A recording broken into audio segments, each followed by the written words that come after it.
मेरी आवाज क्लियर आ रही है ना? हाँ हाँ भैया। हाँ हाँ।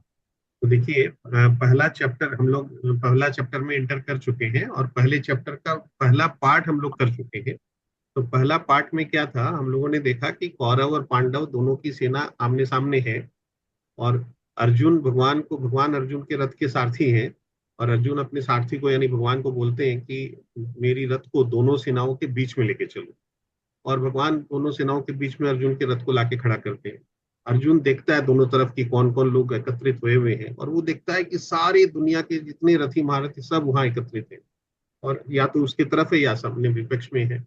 और अपने विपक्ष में देखता है कि अपने मामा फूफा, भाई, गुरु, पितामह, इन सबको, ताऊ चाचा, इन सबको देखता है। ससुर, और इन सबको देख के, और फिर अर्जुन के बाद, इसके बाद में इन सबको जो देखता है, उसके बाद अर्जुन के मन में क्या रिएक्शंस होते हैं, ये सेकंड पार्ट में हम लोग पढ़ेंगे, देखेंगे कि अर्जुन के मन में क्या क्या रिएक्शंस हो रहे हैं, अर्जुन किस तरह से रिएक्ट कर रहे हैं सबको देख। तो हम लोग 27 तक यहाँ तक पढ़े थे। 28 ऑनवर्ड्स आज हम लोग पढ़ेंगे। तो मेरे ख्याल से जैसे 28, 29, 30, ये तीन श्लोक एक बार पढ़ते हैं। तो एक एक जन करके हम लोग पढ़ेंगे तो अच्छा लगेगा।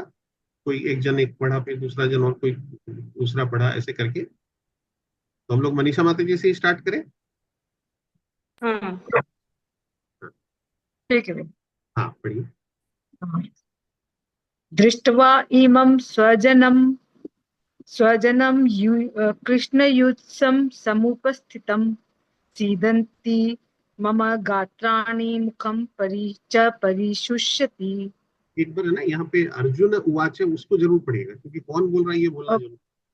अच्छा ठीक है, फिर से पढ़ देते हैं। अर्जुन उवाच दृष्ट्वा इमं स्वजनं कृष्णयुत्सं समुपस्थितं सीदन्ति मम गात्राणि मुखं च परिशुष्यति। अर्जुन ने कहा, हे कृष्ण, इस प्रकार युद्ध की इच्छा रखने वाले अपने मित्रों तथा संबंधियों को अपने समक्ष उपस्थित देखकर मेरे शरीर के अंग कांप रहे हैं और मेरा मुंह सूखा जा रहा है। तात्पर्य: यथार्थ भक्ति से युक्त मनुष्य में वे सारे सद्गुण रहते हैं जो सत्पुरुषों या देवताओं में पाए जाते हैं, जबकि अभक्त अपनी शिक्षा तथा संस्कृति के द्वारा भौतिक योग्यताओं में चाहे कितना ही उन्नत क्यों न हो, इन ईश्वरीय गुणों से विहीन होता है। अतः स्वजनों, मित्रों तथा संबंधियों को युद्ध भूमि में देखते ही अर्जुन उन सबों के लिए करुणा से अभिभूत हो गया जिन्होंने परस्पर युद्ध करने का निश्चय किया था। जहां तक उसके अपने सैनिकों का संबंध था, वह उनके प्रति प्रारंभ से दयालु था, किंतु विपक्षी दल के सैनिकों की आसन्न मृत्यु को देखकर वह उन पर भी दया का अनुभव कर रहा था। और जब वह इस प्रकार सोच रहा था, तो उसके अंगों में कंपन होने लगा और मुंह सूख गया। उन सबको युद्धाभिमुख देखकर उसे आश्चर्य भी हुआ। प्रायः सारा कुटुंब अर्जुन के सगे संबंधी उससे युद्ध करने आए थे। यद्यपि इसका उल्लेख नहीं है, किंतु तो भी सहज अनुमान लगाया जा सकता है कि न केवल उसके अंग कांप रहे थे और मुंह सूख रहा था, अपितु वह दयावश रुदन भी कर रहा था। अर्जुन में ऐसे लक्षण किसी दुर्बलता के कारण नहीं, अपितु हृदय की कोमलता के कारण थे, जो भगवान के शुद्ध भक्त का लक्षण है।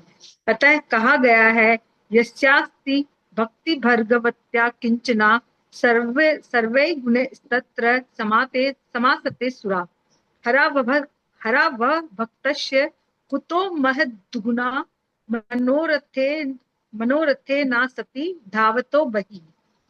जो भगवान के प्रति अविचल भक्ति रखता है, उसमें देवताओं के सद्गुण पाए जाते हैं, किंतु जो भगवत भक्त नहीं है, उसके पास भौतिक योग्यताएं ही रहती है जिनका कोई मूल्य नहीं होता। इसका कारण यह है कि वह मानसिक धरातल पर मंडराता रहता है और ज्वलंत माया के द्वारा अवश्य ही आकृष्ट होता है। हरे कृष्ण। 29 भी पढ़ेंगे, 28, 29, 30 तीनों एक बार पढ़ लेंगे, उसके बाद डिस्कस करेंगे। अच्छा। 29, 32 आप पढ़ेंगे? 29 नंबर। हाँ। वे पथुश्च शरीरे में रोम हर्षश्च जायते गांडीव सरसस्ते हस्तात् च्वग में परिदह्यते। मेरा सारा शरीर कांप रहा है, मेरे रोंगटे खड़े हो रहे हैं। मेरा गांडीव धनुष मेरे हाथ से सरक रहा है और मेरी त्वचा जल रही है। तात्पर्य, शरीर में दो प्रकार का कंपन होता है और रोंगटे भी दो प्रकार से खड़े होते हैं। ऐसा या तो आध्यात्मिक परमानंद के समय या भौतिक परिस्थितियों में अत्यधिक भय उत्पन्न होने पर होता है। दिव्य साक्षात्कार में कोई भय नहीं होता। इस अवस्था में अर्जुन के जो लक्षण हैं वे भौतिक भय अर्थात जीवन की हानि के कारण हैं। अन्य लक्षणों से भी यह स्पष्ट है। वह इतना अधीर हो गया कि उसका विख्यात धनुष गांडीव उसके हाथों से सरक रहा था और उसकी त्वचा में जलन उत्पन्न हो रही थी। ये सब लक्षण देहात्म बुद्धि से जन्य हैं। 30 नंबर पढ़ते हैं। कौन पढ़ेंगे? बलदेव जी, आप पढ़ेंगे? 10 मिनट बाद, मेरे पास किताब नहीं है अभी, मैं वह। हाँ, अच्छा, ओके, कोई बात नहीं। और वैसे ना ये स्क्रीन में भी मैंने शेयर कर रखा है, स्क्रीन में भी अच्छा, पढ़ सकते हैं। समझ गया समझ गया समझ गया। चलो अगले अभी हाँ पढ़ेंगे। ठीक, कोई दिक्कत नहीं है। और कौन, और कोई पढ़ेगा? रजनी पढ़ोगी? मैं अभी तुरंत ज्वाइन की हूँ, अच्छा, कहाँ ओके, पर कोई है बात, मेरे को यही समझ गया, कोई बात नहीं है। और मैंने कोई अनिल मैं, अनिल मुकिम जी, आप पढ़ेंगे?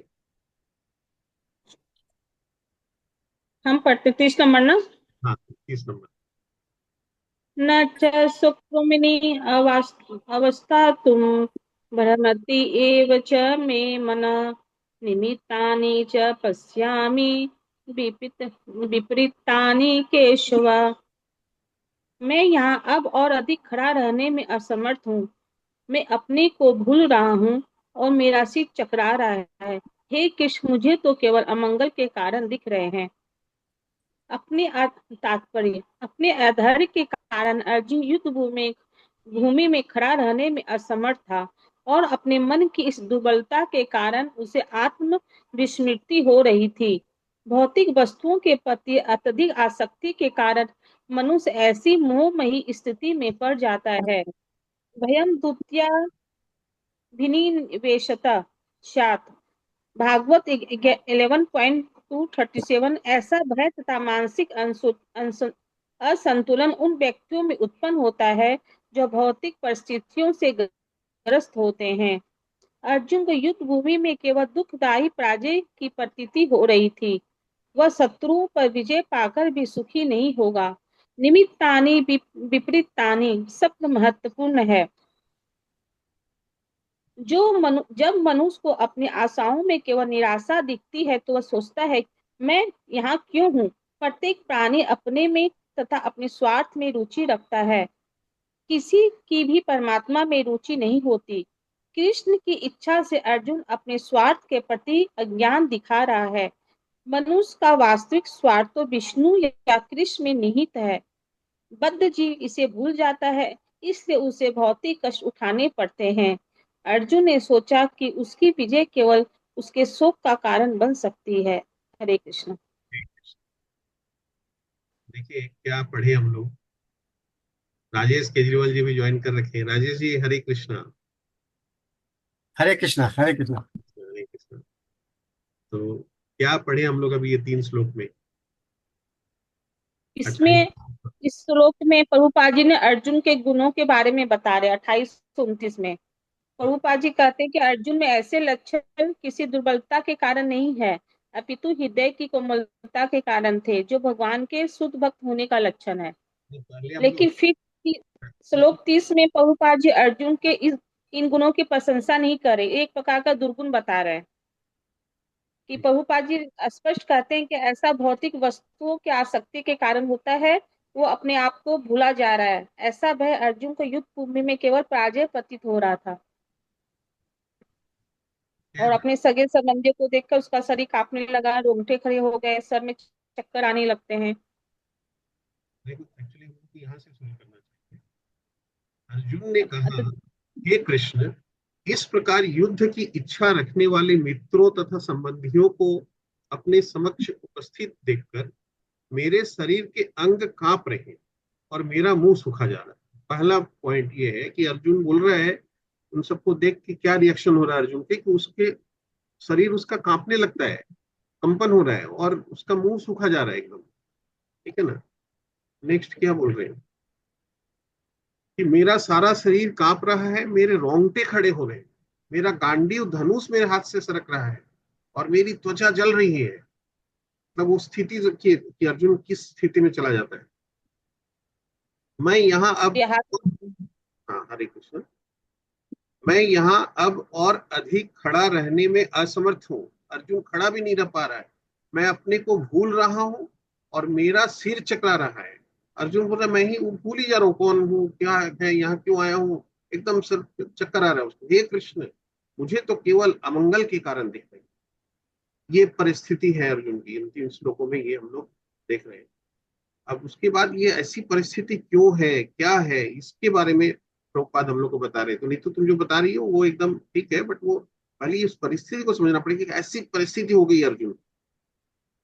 अब इसका जो एनालिसिस प्रभुपाद जी हम लोग को बता रहे हैं, इसको कि हम लोग को किस तरह से देखना है, कैसे इसको ये करना है, इसका क्या मतलब होता है, क्या सिग्निफिकेंस है इसका, ये समझने की जरूरत है। तो वो प्रभुपाद हम लोग को बता रहे हैं कि अर्जुन अगर ऐसा कांप रहा है और बोल रहा रोंगटे खड़े हो रहे हैं, मैं खड़ा नहीं हो पा रहा हूँ, गांडीव गिर रहा है, तो क्या इसका मतलब अर्जुन क्या डर गया सामने में इतने नहीं, बड़े वो बड़े। एकमात्र मोह के कारण उसकी स्थिति हुई है, डिप्रेशन हाँ वाली स्थिति, करेक्ट। तो वो आसक्ति।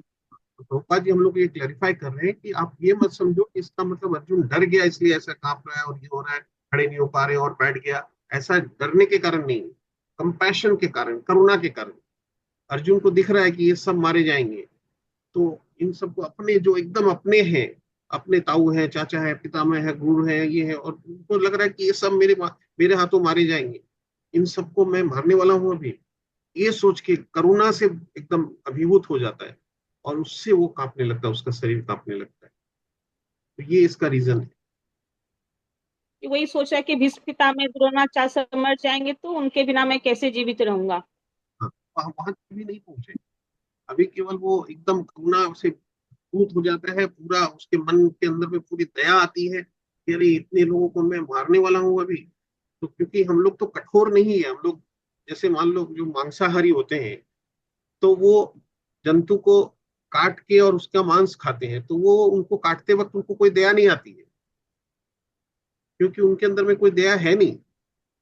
वो आदी हो चुके हैं उसको काट के खाने के, पशुओं को काट के खाने की, उसका मांस खाने की। लेकिन अर्जुन तो मांसाहारी नहीं है। उसी तरह अर्जुन तो इतना पापी नहीं है, अर्जुन तो हर किसी को मार के बस अपना स्वार्थ को आगे बढ़ाना, इस तरह का तो व्यक्ति अर्जुन नहीं है। तो इसलिए उसको करुणा आती है, पूरे करुणा से वो ऐसा नहीं है क्योंकि उसमें भगवान का सच्चा भक्त है। जो शुद्ध भक्त होता है उसके में ये गुण होंगे ही। तो जो आज के जमाने में हम लोग बोलते हैं ना कि बहुत लोग हैं जो सॉफ्टनेस को वीकनेस समझते हैं। ये बहुत उस कॉन्टेक्स्ट में अगर इस चीज को लेके जाए तो ये बहुत अप्रोप्रिएट है कि इसको आप कुछ लोग बोलते हैं कि रुदलेसली अपने लक्ष्य को प्राप्त करने के लिए रुदलेसली जो काम करते हैं वो एकदम सही नहीं है। हम लोग का गीता भी हमको ये संदेश देती है कि हम भगवान के भक्त हैं, तो हम पहले जो है कि कोई भी काम करे तो उसमें ये सोच के करे कि किसी सामने वाले का अहित ना हो। तो अर्जुन यही तो सोच रहा है कि उसकी पराजय, जीत में भी उसकी पराजय है क्योंकि दूसरे का अहित हो रहा है। बोल रहा है कि मेरे को अमंगल दिख रहे हैं, अमंगल के कारण दिख रहे हैं। ऐसा मतलब जब एकदम ठीक बोल रहे हैं कि आगे हम लोग जैसे पढ़ेंगे ना, दैवी स्वभाव और आसुरी स्वभाव। तो अम, दैवी स्वभाव क्या होते हैं और आसुरी स्वभाव क्या होता है हम लोग पढ़ेंगे। तो उसमें दैवी स्वभाव इतने सारे जो दिए हुए हैं, याद है ना, 26 गुण हम लोग पढ़ते हैं। उसमें पहला ही आता है करुणा, दया। तो दया भाव होगा उसका। तो इसलिए मांसा, देखिए 4 जो धर्म के पिलर बताए गए हैं, मांसाहार, नशा, जुआ और अवैध संग। तो बोले ना कि धर्म के 4 पिलर हैं। क्या क्या है? दया और तपस्या, पवित्रता। दया, तपस्या और ये पवित्रता। सत्यता और पवित्रता। तो दया, तपस्या, सत्यता, पवित्रता, ये 4 पिलर है धर्म। तो हम लोग अगर मांसाहार करते हैं तो दया नष्ट होती है, दया चली जाती है, इसलिए मांसाहार वर्जित है। तपस्या में क्या है, मतलब डिटर्मिनेशन। तो अगर हम लोग ये नशा करेंगे तो नशा में क्या होता है, डिटर्मिनेशन हमारा डगमगाता है, हमारा कॉन्फिडेंस हिल जाता है, हम लोग हिलने लगते हैं, तो इसलिए बोले नशा वर्जित है। और सत्यता, तो अगर हम लोग जुआ खेलते हैं तो जुआ में क्या है, जुआ में तो झूठ सच कुछ भी करना पड़ता है। तो इसलिए जुआ खेलने का मतलब तो सत्यता के साथ हम कॉम्प्रोमाइज कर रहे हैं, ऑनेस्टी के साथ कॉम्प्रोमाइज कर रहे हैं।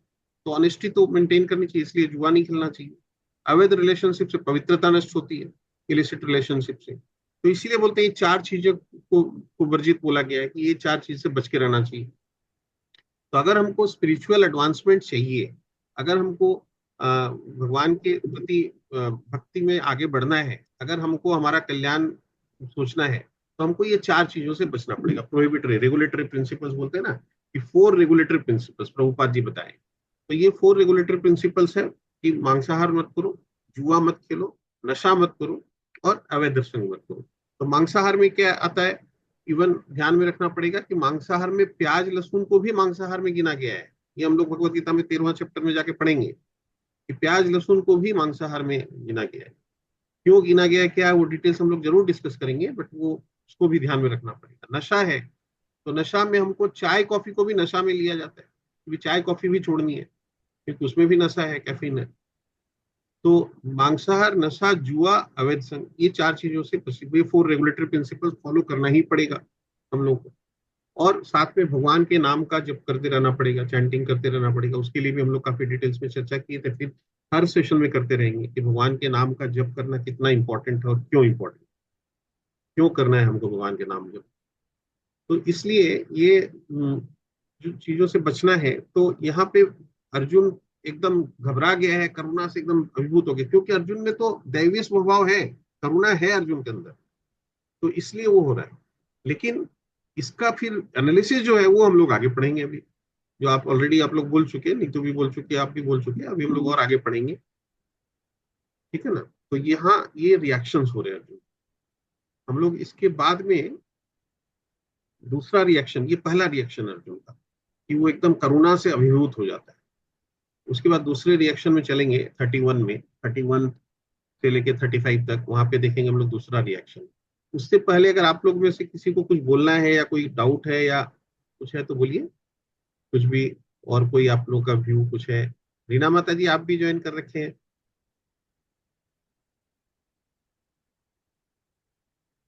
भैया बस 5 मिनट में कुछ काम कर रही हूँ, हाँ मतलब कोई बात सुन नहीं। रही हूँ हाँ लेकिन पार्टिसिपेट नहीं कर पा रही हूँ। कोई बात नहीं, बिल्कुल। और किसी को भी कुछ बोलना हो तो राजेश जी कुछ बोलेंगे। नहीं, अभी एक बार सुन रहे हैं, हम अभी ज्वाइन ही किए ना। मैं हाँ बिल्कुल, कोई दिक्कत बाद में बात करता हूँ वापस। नहीं। अनिल मुकीम जी कुछ नहीं बोल रहे हैं आज, तो ठीक है हम लोग आगे बढ़ते हैं, 31 में चलते हैं। हाँ 31 कौन पढ़ेगा। मैं पढ़ूं? हाँ पढ़ो। न च श्रेयोनुपश्यामि हत्वा स्वजनमाहवे न कांक्षे विजयं कृष्ण न च राज्यं सुखानि च। हे कृष्ण, इस युद्ध में अपने ही स्वजनों का वध करने से न तो मुझे कोई अच्छाई दिखती है और न मैं उससे किसी प्रकार की विजय राज्य या सुख की इच्छा रखता हूँ। तात्पर्य यह जाने बिना कि मनुष्य का स्वार्थ विष्णु में है, सारे बद्ध जीव शारीरिक संबंधों के प्रति यह सोचकर आकर्षित होते हैं कि वे ऐसी परिस्थितियों में प्रसन्न रहेंगे। ऐसी देहात्म बुद्धि के कारण वे भौतिक सुख के कारणों को भी भूल जाते हैं। अर्जुन तो क्षत्रिय का नैतिक धर्म भी भूल गया था। कहा जाता है कि 2 प्रकार के मनुष्य परम शक्तिशाली तथा जाज्वल्यमान सूर्य मंडल में प्रवेश करने के योग्य होते हैं। ये हैं, एक तो क्षत्रिय जो कृष्ण की आज्ञा से युद्ध में मरता है, तथा दूसरा सन्यासी जो आध्यात्मिक अनुशीलन में लगा रहता है। अर्जुन अपने शत्रुओं को भी मारने से विमुख हो रहा है। अपने संबंधियों की बात तो छोड़ दे, वह सोचता है कि स्वजनों को मारने से उसे जीवन में सुख नहीं मिल सकेगा, अतः वह लड़ने के लिए इच्छुक नहीं है। जिस प्रकार की भूख न लगने पर कोई भोजन बनाने को तैयार नहीं होता है, उसने तो वन जाने का निश्चय कर लिया है, जहाँ एक एकांत में निराशपूर्ण जीवन काट सके। किंतु क्षत्रिय होने के नाते उसे अपने जीवन निर्वाह के लिए राज्य चाहिए, क्योंकि क्षत्रिय कोई अन्य कार्य नहीं कर सकता। किंतु अर्जुन के पास राज्य कहाँ है? उसके लिए तो राज्य प्राप्त करने का एकमात्र अवसर है कि अपने बंधु बांधवों से लड़कर अपने पिता के राज्य का उत्तराधिकार प्राप्त करे, जिसे वह करना नहीं चाह रहा है। इसीलिए वह अपने को जंगल में एकांतवास करके निराशा का एकांत जीवन बिताने के योग्य समझता है। तो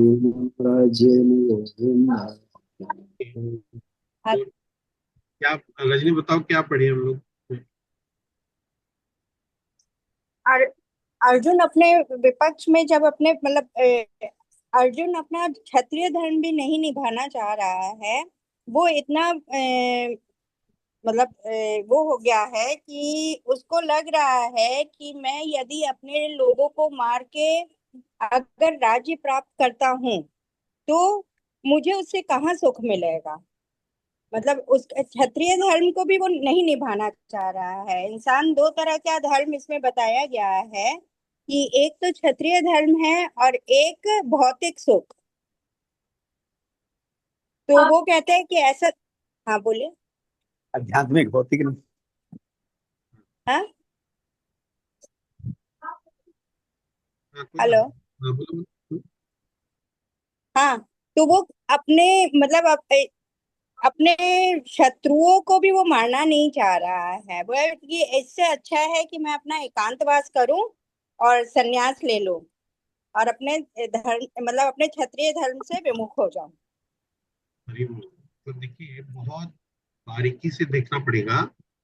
एक्चुअली हम लोगों के साथ प्रॉब्लम क्या है, हम लोग देहात्म बुद्धि में फंसे हुए हैं। ये बहुत इंपॉर्टेंट शब्द है, देहात्म बुद्धि। इसको बोलते हैं बॉडीली कॉन्शियसनेस, है ना। इंग्लिश में बोलेंगे बॉडीली कॉन्शियसनेस, देहात्म बुद्धि। यानी कि हमारी जो चेतना है, देहात्म बुद्धि, हमारी चेतना देहात्म बुद्धि में फंसी हुई। ये बार बार ये शब्द आएंगे। बॉडीली कॉन्शियसनेस, हमारी जो कॉन्शियसनेस है, यानी हमारी जो चेतना है, वो कहाँ फंसी हुई है? हमारी बॉडी में फंसी हुई है। इसका क्या मतलब होता है? हम लोग अपने आप को शरीर समझते हैं, बॉडी समझते हैं। हमारा जो कुछ भी परिचय है, हम लोग जो कुछ भी परिचय देते हैं, अगर कोई मेरे को पूछेगा कि आपका परिचय बताइए, तो हम क्या परिचय बताते हैं? ये हमारे हाँ, नहीं, नॉर्मली कोई भी पूछता है कि अच्छा आप अपना इंट्रोडक्शन दीजिए, तो क्या इंट्रोडक्शन देते हैं हम लोग? मेरे मेरा नाम क्या है, मैं यहाँ रहती हूँ, मैं क्या करता हूँ, तो मेरा या नाम थोड़ा और एक्सटेंडेड से तो अपने पेरेंट्स के बारे में, या मतलब जो अपने इस भौतिक शरीर से जुड़े जो भी संबंध, टाइटल जो भी है वो। सब तो बिल्कुल है। बात होती है, सारे हमारे टाइटल्स हैं। आप बोलेंगे मेरा नाम मनीषा लाड, तो भाई ये आपका टाइटल है। आप बोलेंगे मैं स्त्री हूँ, तो ये भी एक टाइटल है। आप बोलेंगे मैं हैदराबाद में रहती हूँ, या मैं कंपनी सेक्रेटरी हूँ, वो भी आपका टाइटल है कि मैं हैदराबाद में रहता हूँ, या यानी कि इंडिया में रहता हूँ, या इंग्लैंड में रहता हूँ, या जापान में रहता हूँ। आप बोलेंगे मैं हिंदू हूँ, तो पूछा जाता ना इंट्रोडक्शन में, बाई फेथ हिंदुइज्म, एज इतना, पुत्री, son of, daughter of, wife of. Indian. तो ये जितने भी हमारे टाइटल्स हैं जो हम लोग यूज करते हैं, ये सारे टाइटल्स जब तक हम इस बॉडी में हैं तब तक है ये सारे टाइटल्स वाले। और जब कोई ये शरीर छोड़ता है तो ये सारे टाइटल्स चले जाएंगे उसके साथ।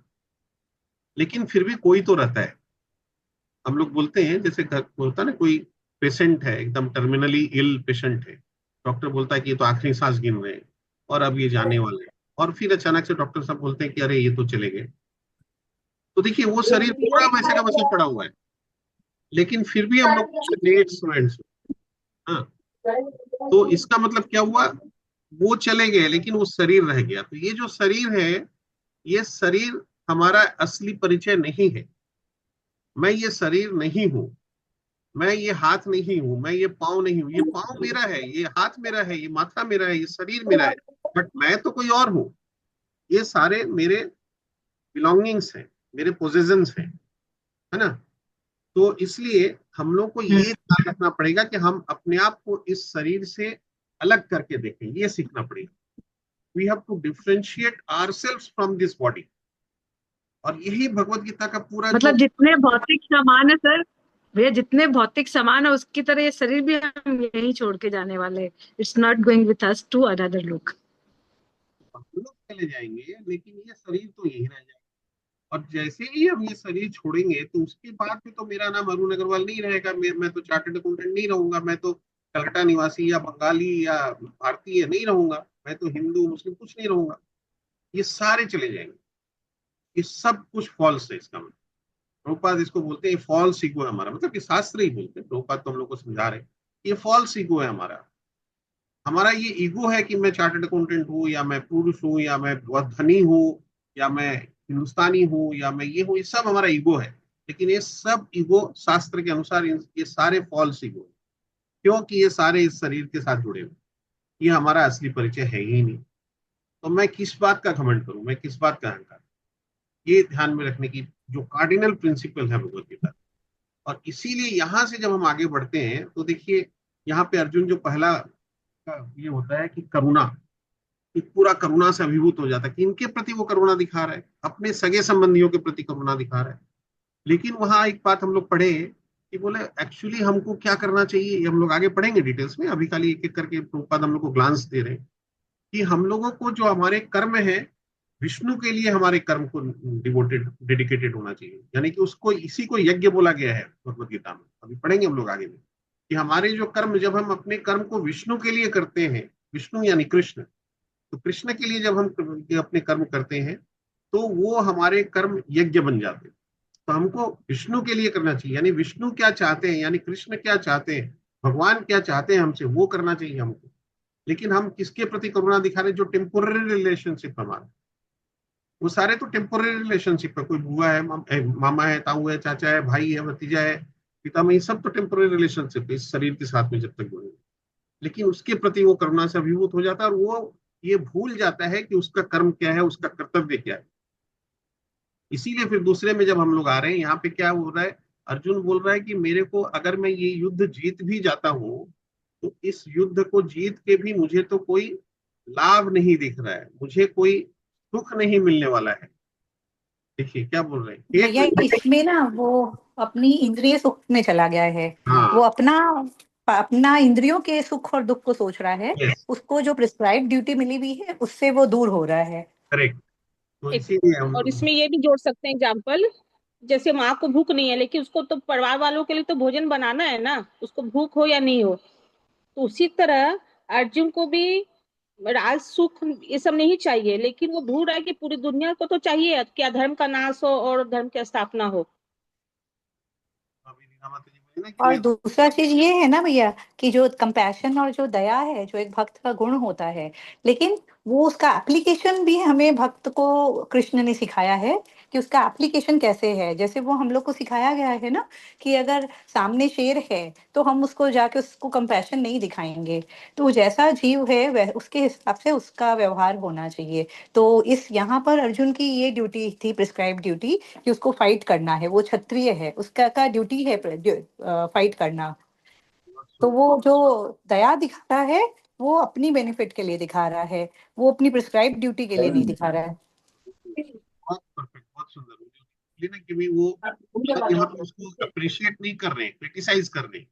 तो जो रीना माता जब भी आप उसको कंप्लीट कर दिए कि भाई अप्रिशिएट करने का बात नहीं है, वो दया दिखा रहा है, तो दया होनी चाहिए, लेकिन दया कहाँ दिखाना है, कब दिखाना है, किसके लिए दिखानी है।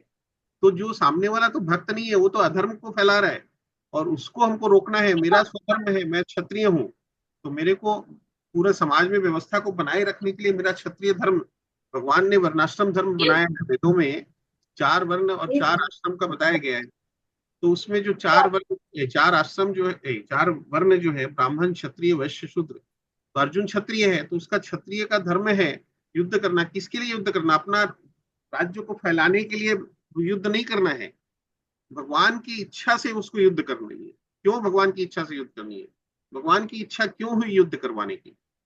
भगवान तो पहले बहुत कोशिश किए युद्ध नहीं करना पड़े, सारी कोशिश की भगवान, लेकिन जब युद्ध नहीं रुका, लास्ट में जब युद्ध अवश्यंभावी हो गया, और अवश्यंभावी इसलिए हो गया क्योंकि अधर्म पनप रहा था। हम लोग पढ़ेंगे आगे, यदा यदा ही धर्मस्य ग्लानिर्भवति भारत अभ्युत्थानम अधर्मस्य तदात्मानं सृजाम्यहम् परित्राणाय साधूनाम विनाशाय च दुष्कृता धर्म संस्थापनार्थाय संभवामि युगे। तो धर्म का नाश हो रहा था, अधर्म पनप रहा था, इसके लिए युद्ध करना जरूरी था। अर्जुन भगवान का भक्त है, तो भक्त का ये लक्षण होना चाहिए कि दया करेगा तो शेर को दया नहीं करेगा, शेर तो उसको खा जाएगा। तो वही है यहाँ पे सामने में तो बहुत खूंखार जानवर सब हैं, तो इन लोगों को तो मारना जरूरी, क्योंकि ये सब अधर्म को फैला रहे हैं, इसलिए उसको जरूरी था। उसके बजाय वो अपना सुख की बात कर रहा है, तो अपनी इंद्रिय सुख में पड़ गया। इसका मतलब वही देहात्म बुद्धि। तो वापस ये जो सेकंड रीजनिंग है ये अभी 35 तक चलेगा, तो हम लोग आगे पढ़ते हैं 32 लेकिन 33। नहीं, अर्जुन अर्जुन के माध्यम से हम लोग बहुत कुछ सीख सकते हैं, क्योंकि अर्जुन के माध्यम से ये सीखना है कि हमारे जीवन में भी जब ऐसा हताश आता है तो हम लोग को लगता है कि सब कुछ बेकार हो गया, हम लोग धीरे धीरे डिप्रेशन में चले जाते हैं। तो ये बहुत अधिक आसक्ति के कारण होता है, और इतनी आसक्ति हमारे उस विषय के ऊपर होती है कि उसको पाने में कष्ट होता है, उससे मोह उत्पन्न होता है, और धीरे धीरे हम लोग डिप्रेशन में चले जाते हैं। तो हमारा प्रॉब्लम क्या है, हम लोग सब कुछ अपने से विचार करने लगते हैं हम लोग, और ये सोचे कि कृष्ण का प्लान है, ये कृष्ण की खुशी इसी में है, तो हम लोग का दुख धीरे धीरे कम होने लगता है। हम अपने आप को परम भोक्ता और परम कर्ता मानने हाँ, लगते हैं। तो कृष्ण तो वही तो कृष्ण भगवान तो कृष्ण अर्जुन को यही बोल रहे हैं ना कि जो तुम्हारी जो प्रेस्क्राइब ड्यूटी है उसको करना है। अर्जुन क्षत्रिय था, वो अपने धर्म को भूलकर देहात्म बुद्धि में प्रवेश कर साधारण मनुष्य की भांति व्यवहार कर रहा था। तो उसको ये समझना हो कि ये भगवान की इच्छा से हो रहा है, यही उसका समाधान है। एकदम। ये सारा प्लान भगवान की इच्छा से हो रहा है। भगवान की इच्छा है, इसलिए उसको युद्ध करनी है। करेक्ट नहीं? स्नेहा माता जी आप पढ़ेंगे? स्नेहा पटवारी माता जी। हरे कृष्ण भैया, हरे कृष्ण। कहाँ से पढ़ना है? किस 32 33 32 35 एक साथ है ना?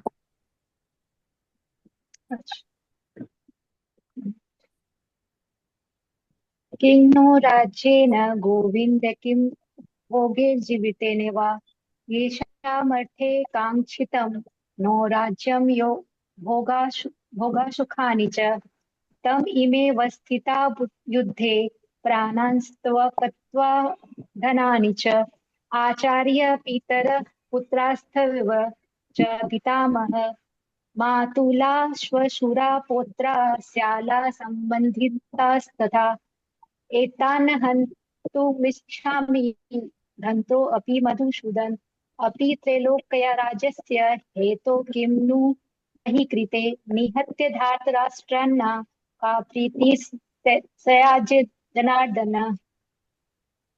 हे गोविंद, हमें राज्य सुख अथवा इस जीवन से क्या लाभ, क्योंकि जिन सारे लोगों के लिए हम उन्हें चाहते हैं वे ही इस युद्ध भूमि में खड़े हैं। हे मधुसूदन, जब गुरुजन, पितृगण, पुत्रगण, पितामह, मामा, ससुर, पौत्रगण, साले तथा अन्य सारे संबंधी अपना अपना धन एवं प्राण देने के लिए तत्पर हैं और मेरे समक्ष खड़े हैं, तो फिर मैं इन सबको क्यों मारना चाहूंगा, भले ही वे मुझे क्यों न मार डाले। हे जीवों के पालक, मैं इन सबों से लड़ने को तैयार नहीं, भले ही बदले में मुझे तीनों लोग क्यों न मिलते हो। इस पृथ्वी की तो बात ही छोड़ दे, भला धृतराष्ट्र के पुत्रों को मारकर हमें कौन सी प्रसन्नता मिलेगी। तात्पर्य: अर्जुन ने भगवान कृष्ण को गोविंद कहकर संबोधित किया, क्योंकि वे गौवों तथा इंद्रियों की समस्त प्रशंसा के विषय हैं। इस विशिष्ट शब्द का प्रयोग करके अर्जुन संकेत करता है कि कृष्ण यह समझे कि अर्जुन की इंद्रियां कैसे तृप्त होगी, किंतु गोविंद हमारी इंद्रियों को तुष्ट करने के लिए नहीं है। हाँ, यदि हम गोविंद की इंद्रियों को तुष्ट करने का प्रयास करते हैं तो हमारी इंद्रियां स्वतः तुष्ट होती है। भौतिक दृष्टि से प्रत्येक व्यक्ति अपनी इंद्रियों को तुष्ट करना चाहता है और चाहता है कि ईश्वर उसके आज्ञा पालक की तरह काम करे, किंतु ईश्वर उनकी तृप्ति वहीं तक करते हैं जितनी कि वे पात्र होते हैं, उस हद तक नहीं जितना वे चाहते हैं। किंतु जब कोई इसके विपरीत मार्ग ग्रहण करता है, अर्थात जब वह अपनी इंद्रियों की तृप्ति की चिंता न करके गोविंद की इंद्रियों की तृष्टि करने का प्रयास करता है, तो गोविंद की कृपा से जीव की सारी इच्छाएं पूर्ण हो जाती है। यहाँ पर जाति तथा कुटुंबियों के प्रति अर्जुन का प्रगाढ़ स्नेह आंशिक रूप से इन सबके प्रति उसकी स्वाभाविक करुणा के कारण है, अतः वह युद्ध करने के लिए तैयार नहीं है। हर व्यक्ति अपने वैभव का प्रदर्शन अपने मित्रों तथा परिजनों के समक्ष करना चाहता है, किंतु अर्जुन को भय है कि उसके सारे मित्र तथा परिजन युद्ध भूमि में मारे जाएंगे और वह विजय के पश्चात उनके साथ अपने मित्र तथा अपने वैभव का उपयोग नहीं कर सकेगा। भौतिक जीवन का यह सामान्य लेखा जोखा है, किंतु आध्यात्मिक जीवन इससे सर्वथा भिन्न होता है। क्योंकि भक्त भगवान की इच्छाओं की पूर्ति करना चाहता है, अतः भगवत इच्छा होने पर वह भगवान की सेवा के लिए सारे ऐश्वर्य स्वीकार कर सकता है। किंतु यदि भगवत इच्छा न हो तो वह एक पैसा भी ग्रहण नहीं करता। अर्जुन अपने संबंधियों को मारना नहीं चाह रहा था, और यदि उनको मारने की आवश्यकता हो तो अर्जुन की इच्छा थी कि कृष्ण स्वयं उनका वध करें। इस समय उसे यह पता नहीं है कि कृष्ण उन सबों को युद्ध भूमि में आने के पूर्व ही मार चुके हैं और अब उसे निमित्त मात्र बनना है। इसका उद्घाटन अगले अध्यायों में होगा। भगवान का असली भक्त होने के कारण अर्जुन अपने अत्याचारी बंधु बांधवों से प्रतिशोध नहीं लेना चाहता था, किंतु यह तो भगवान की योजना थी कि सबका वध हो। भगवत भक्त दुष्टों से प्रतिशोध नहीं लेना चाहते, किंतु भगवान दुष्टों द्वारा भक्त के उत्पीड़न को सहन नहीं कर पाते। भगवान किसी व्यक्ति को अपनी इच्छा से क्षमा कर सकते हैं, किंतु यदि कोई उनके भक्तों को हानि पहुंचाता है तो वे उसे क्षमा नहीं करते। इसलिए भगवान इन दुराचारियों का वध करने के लिए उद्यत थे, यद्यपि अर्जुन उन्हें क्षमा करना चाहता था। हरे कृष्णा। हरि बोल, हरि बोल। देखिए क्या पढ़े हम लोग यहाँ पे,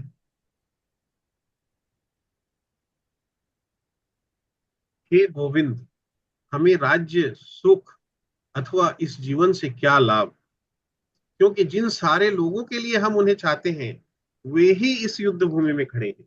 देखिए कितना इंपॉर्टेंट लाइन है, समझने लायक। देखिए बीच में हम लोग एक जगह पढ़े ना कि हर व्यक्ति अपने वैभव का प्रदर्शन अपने मित्रों तथा परिजनों के समक्ष करना चाहता है, किंतु अर्जुन को भय है कि उसके सारे मित्र तथा परिजन युद्ध भूमि में मारे जाएंगे और ये विजय के पश्चात उनके साथ अपने वैभव का उपयोग नहीं कर सकेगा। हरि बोल। क्या मतलब हुआ इसका कि हम लोग जब मान लीजिए कोई बहुत पैसा कमा लेता है, बहुत बड़ा बंगलो बनाया, बड़ी गाड़ी खरीदे या कुछ बहुत सुंदर कुछ करते हैं हम लोग बड़ा, तो हम लोग क्या करते हैं अपने हम लोग क्या चाहते हैं, एक्सपेक्ट करते हैं शो कि ऑफ हम करना चाहते हैं। शो ऑफ करना चाहते हैं। हम परफेक्ट लैंग्वेज में आपने बोल दिया शो ऑफ। और अगर कोई शो ऑफ ही नहीं हो रहा है, कोई आ ही नहीं रहा, आके कोई देखा ही नहीं, या देख के कोई वाह नहीं किया कि अरे आपने तो इतना बढ़िया ये बनाया, आपने तो इतना बड़ा ये किया, तो अगर कोई ऐसा नहीं बोला तो हमको सेटिस्फेक्शन ही नहीं होता है। हमको लगता है अरे बेकार हो गया इतना मेहनत, इतना ये किया, अरे कोई आ ही नहीं रहा, कोई बोल ही नहीं रहा। एक कहावत थी, जंगल में मोर नाचा किसने देखा। किसने देखा, करेक्ट। तो जब तक कोई देखेगा ही नहीं तो उसका कोई वैल्यू ही नहीं है। हम लोग को लगता है कि जब तक शो ऑफ नहीं हो रहा है तो कोई क्या वैल्यू है उसका, तो हमको सेटिस्फेक्शन नहीं मिलता है। तो इसका मतलब क्या हुआ कि हमको अपना सेटिस्फेक्शन चाहिए, और अपना सेटिस्फेक्शन का मतलब सेंस ग्रेटिफिकेशन चाहिए, अपनी इंद्रियों की तृप्ति चाहिए, इंद्रिय तृप्ति करनी। हमारी इंद्रियां क्या है, 5 इंद्रियां हैं हमारी, कर्मेंद्रियां भौतिक है। हाँ। और क्या क्या इंद्रियां हैं, 5 ज्ञानेंद्रियां हैं, 5 कर्मेंद्रियां हैं। तो पहले ज्ञानेंद्रियों की ही मेन बात करते हैं। तो 5 ज्ञानेंद्रियां चक्षु, कर्ण, नासिका, जीवा, त्वचा। तो आंख से हमको रूप का, सौंदर्य का दर्शन चाहिए, हमको ब्यूटी चाहिए। कान से हमको क्या चाहिए, हमको शब्द, म्यूजिक चाहिए, म्यूजिक सुनना, अच्छा अच्छा म्यूजिक, अदरवाइज हमारे कान तृप्त नहीं होते। नासिका, हमको उसमें क्या चाहिए, हमको स्मेल चाहिए, अच्छा अच्छा इत्र और ये वो परफ्यूम, बहुत अच्छा अच्छा स्मेल चाहिए, हमको खुशबू चाहिए। जीवा से हमको क्या करना है, स्वाद चाहिए, टेस्ट, टंग, हाँ, टेस्ट बर्ड से हमारे, तो उसको टेस्ट चाहिए, बहुत अच्छा है, कभी मीठा चाहिए, कभी तीखा चाहिए, कभी ये चाहिए, नमकीन चाहिए, कभी क्या चाहिए। और त्वचा को क्या, स्पर्श चाहिए, हमको बहुत अच्छा स्पर्श चाहिए, बहुत सुखद स्पर्श चाहिए। तो ये जो इंद्रिय तृप्ति के प्रति हम भागते हैं, हमारी इंद्रियां जो इंद्रियों के प्रति, इंद्रिय तृप्ति के लिए, सेंस ऑब्जेक्ट्स उसको बोलते हैं, कि हमारे सेंस ऑर्गन्स जो है वो सेंस ऑब्जेक्ट्स के प्रति आकर्षित होते हैं, बहुत अट्रैक्टेड होते हैं, बहुत प्रबल उसका आकर्षण होता है। और उसी के कारण हम लोग जो कुछ भी करते हैं, अच्छा या बुरा, वो सब उसी के चक्कर में है। तो अर्जुन को भी यहाँ पे इंद्रिय तृप्ति की बात कर रहा है अर्जुन, इन सबको मार के मैं कौन सा भौतिक सुख भोगूंगा, तो उसको सुख भोग करने की लालसा है इसका मतलब। तो इसका मतलब क्या हुआ कि ये भी शारीरिक सुख यानी बॉडीली कॉन्सियसनेस, देहात्म बुद्धि, वहां पे फंस गया अर्जुन यहाँ पे भी। तो हम लोग की यही अवस्था है कि हम लोग देहात्म बुद्धि में फंस के हम लोग को केवल इंद्रिय तृप्ति चाहिए, केवल इंद्रिय सुख चाहिए। और उसी के कारण अर्जुन यहाँ बोल रहा है कि इन सबको मार के मैं क्या करूंगा। देखिए इसके बाद कई अच्छी अच्छी लाइनें हैं यहाँ पे कि चूंकि भक्त भगवान की इच्छाओं की पूर्ति करना चाहता है,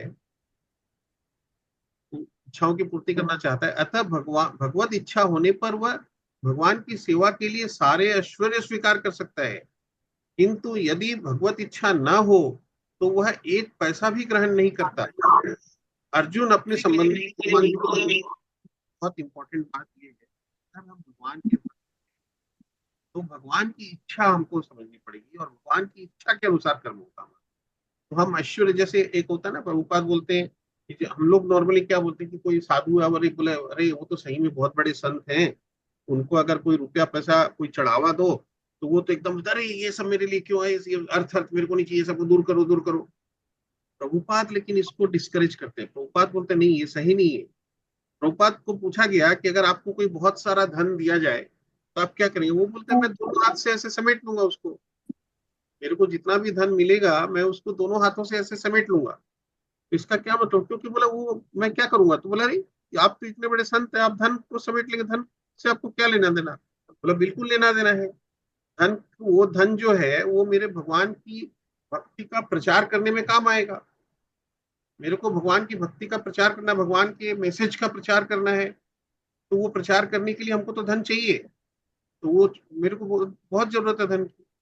तो वो, और जो लोग बोलते हैं नहीं नहीं धन से मेरे को कोई लेना देना नहीं, इसको दूर करो दूर करो, तो प्रभुपाद बोलते हैं ये तो फल्गु वैराग्य, फल्गु वैराग्य मतलब दिखावा है, ढोंग है। तो भगवान की अगर इच्छा है कि मेरे को प्रचार करना है और प्रचार करने के लिए मेरे को यहाँ से बॉम्बे जाना है या मेरे को यहाँ से लंदन जाना है, प्रभुपाद तो 69 साल की एज में अमेरिका गए थे भगवान के नाम का प्रचार करने के लिए। और आज आलम यह है कि वो लास्ट 11 साल में 14 बार तो पूरा वर्ल्ड टूर किए और लाखों लोगों को भगवान के भक्त फॉलोअर्स बना दिए। तो वो लोग क्या किए? तो इतना बड़ा कार्य है सनातन धर्म का प्रचार, भगवान के इस संदेश का प्रचार करने, इतना बड़ा कार्य इतने विशाल रूप में और कोई नहीं कर पाया। तो लाखों लोग जो अमेरिकन, रशियंस, आप यहाँ पे कलकत्ता में भारती सर, आप अगर कभी कलकत्ता आए, कभी आने का मौका लगा क्या आपको कलकत्ता? हाँ, कभी कर लेंगे। हाँ। हाँ, नहीं अभी तक कभी आने का मौका नहीं लगा ना कलकत्ता आने का आपको? नहीं नहीं, पहले तो कई बार आया हूँ मैं, कई बार आए? जो है हमारे बैंक के प्रोग्राम्स में भी और में आना होता अच्छा, था। ओके। तो यहाँ पे हाँ क्या है, पास में मायापुर है, 125 किलोमीटर है यहाँ से। मायापुर जो है इस्कॉन का हाँ। ग्लोबल हेडक्वार्टर्स है। और अभी तो वहां पे एक नया मंदिर बना है, वो वर्ल्ड का सबसे बड़ा मंदिर है कृष्ण। तो और वृंदावन में भी एक नया मंदिर बना है, वो सबसे ऊंचा है, वो करीब 800 फीट शायद है जहां तक मेरे को जाना है। यहाँ वाला शायद 400 फीट के आसपास है, लेकिन बड़ा, बहुत सबसे बड़ा है, मतलब विशाल, बहुत विशाल है। तो एनीवे वो केवल मंदिर का बात हुआ, लेकिन अदरवाइज भी जो इस्कॉन का ग्लोबल हेडक्वार्टर्स है, तो वहां पे आप देखिए मैंने 700 एकड़ में वो फैला हुआ है, 700 एकर्स। और बहुत हो उसमें, गया। हाँ। हाँ, और वहां पे ना काफी मैंने मेरे को लगता है 8-10 हजार फॉरेनर्स फैमिलीज वहां परमानेंटली रहती है। तो उसमें तो जैसे अच्छा। एक रशियन कॉलोनी है जिसमें केवल रशियंस लोग रहते हैं। वो रशियंस लोग क्या कर रहे हैं, वो रशियंस हैं ओरिजिनली, यहाँ पे आके परमानेंटली यही रह रहे हैं, उनके बच्चे भी वहीं पढ़ते हैं। जैसे आपके ना वहाँ पे जुहू में, बॉम्बे में आपको पता होगा, जुहू में जुहू टेम्पल जो है वो हाँ एक स्कूल चलाते हैं, हाँ हाँ। भक्ति वेदांत ऐसे करके भक्ति कुछ। भक्ति वेदांत, हाँ, वेदांत। भक्ति वेदांत हाँ हाँ। International school. तो वैसे ही हम्म। वहाँ पे मायापुर में भी एक भक्ति वेदांत इंटरनेशनल स्कूल है। तो वो सीबीएसई बोर्ड का एफिलिएटेड है, करीब मेरे को लगता है 800 बच्चे उसमें पढ़ते हैं। तो वो उन सब के बच्चे उसमें पढ़ रहे हैं और वो सीबीएसई एफिलिएटेड है, मतलब सीबीएसई बोर्ड का करिकुलम चलाते हैं। लेकिन साथ में आपको वैदिक स्क्रिप्चर्स का नॉलेज दिया जाता है।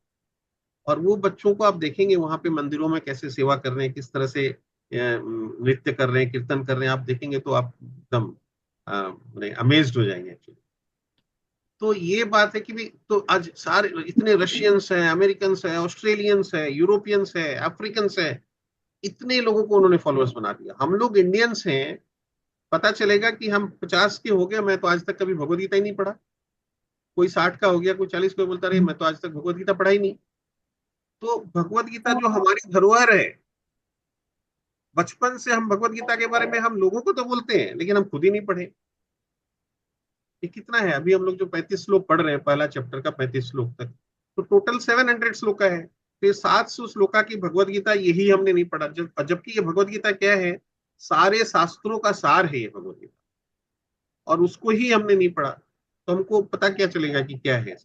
तो ये जो भगवत गीता का जो मैसेज, और यहाँ भगवान खुद बोल रहे हैं कि मेरे को सबसे प्रिय भक्त वो है जो मेरे इस संदेश का प्रचार करता है।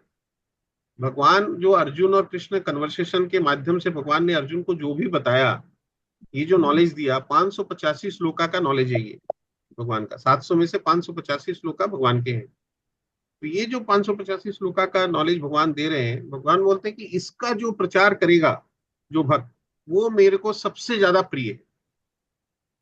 और प्रभुपाद को उनके गुरु भक्ति सिद्धांत सरस्वती ठाकुर, उन्होंने 1916 में उनको बोला था कि आप तुमको जाके पाश्चात्य में जाके तुमको प्रचार करना चाहिए, वेस्टर्न वर्ल्ड में। और फिर 1933 में उन्होंने उनको लेटर लिखा था कि तुमको जाना है, विदेशों में जाके प्रचार करना है, अमेरिका में जाके तुमको प्रचार करना है, यूरोप में जाके तुमको प्रचार करना है। और वो बात प्रभुपाद को हॉन्ट कर रहा था, और 1965 में उनको मौका मिला और वो अमेरिका गए, और वहां जाके जो लास्ट उनके जीवन के 11 साल में 14 बार पूरा वर्ल्ड टूर किए वहां से करते करते, और 108 मंदिर बनवाए पूरे विश्व में, और लाखों लोगों को फॉलोअर्स बना दिए। तो ये है, तो हम लोग क्या है कि यहाँ पे वही कि भगवान खुद यहाँ बोल रहे हैं कि भाई हम क्या चाहते हैं। तो इसीलिए हमको ये ध्यान रखना पड़ेगा कि हम क्या चाहते हैं, माने भगवान क्या चाहते हैं हमसे। भगवान हमसे अपनी इंद्रिय तृप्ति के लिए कार्य करवाना नहीं चाहते। भगवान चाहते हैं कि हम अपनी इंद्रियों को भगवान की इंद्रियों की सेवा में लगाएं। तो भगवान जो चाहते हैं वो कर रहे हैं हम। तो इसलिए बोल रहे हैं यहाँ पे कि चूंकि भक्त भगवान की इच्छाओं की, तो इसलिए प्रभुपाद बोले कि मेरे को तो जितना भी धन मिलेगा होगा, क्योंकि मैं उसको प्रचार में लगाऊंगा, क्योंकि उनका एकमात्र ऑब्जेक्टिव था लाइफ का प्रचार करना। तो प्रचार करने के लिए जो कुछ भी काम आएगा वो चाहिए, और जो काम आएगा वो भगवान के लिए, वो आध्यात्मिक हो गया, स्पिरिचुअल हो गया, वो तो मटेरियल रहा ही नहीं। तो पैसा लेके अगर मेरे को अगर 1000 रुपया मिला, तो मैं मैंने दो तरह के काम कर सकता हूँ ना। या तो मैं 1000 रुपया लेके जाके दारू खरीद के दारू पी सकता हूँ, या मैं वो 1000 रुपया ले जाके मैं भगवान की सेवा में लगा सकता हूँ। तो ये डिपेंड करता है कि मेरा इंटरेस्ट क्या है। तो वो बोल रहे हैं कि मेरे को तो जो भी मिलेगा मैं उसको भगवान की सेवा में लगाऊंगा। तो इसलिए यहाँ बोल रहे हैं कि भगवान की इच्छा से वो जो जो जो भगवान की इच्छा है उसके लिए तो भक्त सब कुछ करेगा, और भगवान की इच्छा नहीं है वैसा काम भक्त करेगा ही नहीं। तो अर्जुन अपने संबंधियों को मारना नहीं चाह रहा था, और यदि उनको मारने की आवश्यकता हो तो अर्जुन की इच्छा थी कि कृष्ण स्वयं उनका वध करे। इस समय उसे पता नहीं है कि कृष्ण उन सबों को युद्ध भूमि में आने के पूर्व ही मार चुके हैं, और अब उसे निमित्त मात्र बना रहे हैं। इसका उद्घाटन अगले अध्यायों में होगा, आगे हम लोग पढ़ेंगे ये, भगवान बताएंगे ये कि इन सबको तो मैं पहले ही मार चुका हूं। भगवान का असली भक्त होने के कारण अर्जुन अपने अत्याचारी बंधु बांधवों से प्रतिशोध नहीं लेना चाहता था, किंतु ये तो भगवान की योजना थी कि सबका वध भगवान चाहते थे, क्योंकि ये सब धर्म के अगेंस्ट में थे, सारे अधर्म की तरफ। और जो बाकी भी कुछ लोग जो भगवान के भक्त, लेकिन वो भी दुर्योधन की तरफ खड़े हैं। तो जब वो दुर्योधन की तरफ खड़े हैं तो फिर उनका भी वध होना है, क्योंकि वो गलत उसका साथ दे रहे हैं। तो इसलिए बोले कि उनका चूंकि भगवान की इच्छा थी तो अर्जुन को मानना ही चाहिए, युद्ध करना ही चाहिए। भगवान की इच्छा है तो उसको उसके हिसाब से अर्जुन को करना पड़ेगा युद्ध, क्योंकि वो क्षत्रिय वर्ण में है, और क्षत्रिय वर्ण में उसका वर्ण धर्म बताया गया कि अब जब अवश्यंभावी हो गया है तो तुमको युद्ध करना ही पड़ेगा। तो ये बात यहाँ पे ये हो, भगवान किसी व्यक्ति को अपनी इच्छा से क्षमा, और एक बात देखिए, भगवान किसी व्यक्ति को अपनी इच्छा से क्षमा कर सकते हैं, किंतु यदि कोई उनके भक्तों को हानि पहुंचाता है तो वे क्षमा नहीं करते। बहुत बड़ी बात है ये। भगवान देख रहे हैं कि उनके भक्त जो हैं उनके प्रति ये लोग अत्याचार कर रहे हैं, तो भगवान खुद अपनी बात से कई बार गिर जाते हैं, ये कर देते हैं, लेकिन चुक जाते हैं, लेकिन अपने भक्त को ऊपर रखते हैं हमेशा कि मेरे भक्त की हानि नहीं होनी चाहिए, भक्त का कमिटमेंट फेल नहीं होना चाहिए, भक्त को प्रॉपर वो मिलना चाहिए फिर।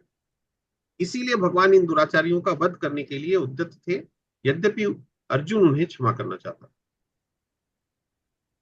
तो बोलिए इसमें से और कोई कुछ बोलेंगे, आप कुछ बोलना चाह रहे थे?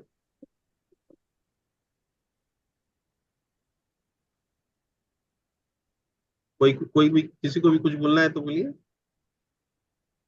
भैया समझ में कैसे आएगा कि भगवान की क्या इच्छा है आज के कॉन्टेक्स्ट में, अगर हम लोग सोचें तो जैसे आज पहलगांव में ही ऐसा कुछ इतना हो गया, तो हमें कैसे समझ में आएगा कि भगवान की क्या इच्छा है और हमें क्या करना चाहिए? परफेक्ट क्वेश्चन है।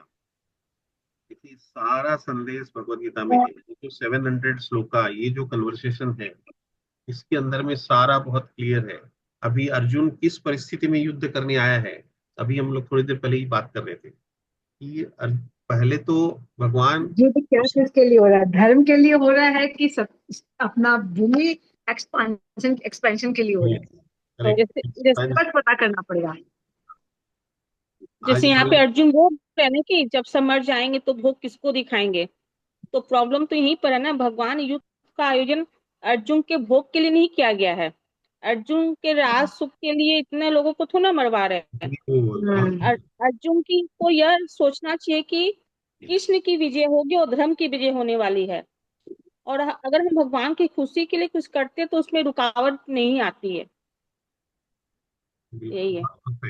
और रीना का क्वेश्चन शायद ये है, रीना ये भी पूछना चाह रही है कि जो ये हुआ ऐसा, तो इसमें हम क्या भगवान की इच्छा समझें ऐसा होने मतलब में? हमें आज के अर्जुन के साथ तो कृष्ण थे, तो हाँ। उन्होंने उनको ये संदेश दे दिया, लेकिन हमको कैसे समझ में आएगा कि हम राइट डायरेक्शन में हैं, भगवान की इच्छा के अनुसार चल रहे हैं कि नहीं?